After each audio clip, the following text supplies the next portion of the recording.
One of the most challenging lessons I've learned in my own relationship is that it's not my partner's job to make me feel safe. So when I was a kid, I turned to my parents for a sense of emotional safety, and that worked really well.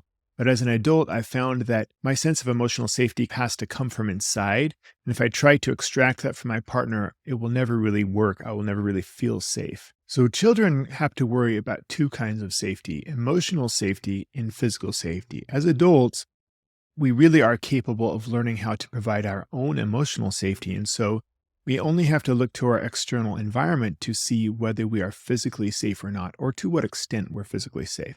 So I like to ask myself the question, how safe am I right now?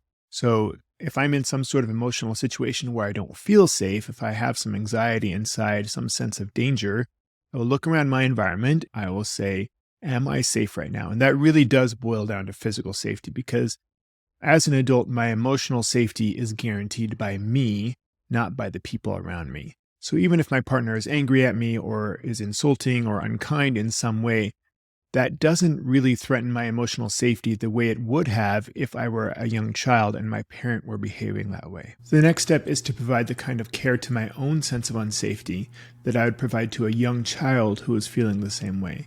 So if I'm feeling some kind of anxiety, I will look for where that shows up in my physical sensations, usually somewhere in my chest or in my stomach. And then I will see if I can hold that with a kind of gentle tenderness and love in a way that I would take care of a young child who is feeling the same way. Every time I look to my own strength to provide this sense of emotional safety, I move one step further away from needing someone else to provide that safety for me, which makes me a better partner in my romantic relationship.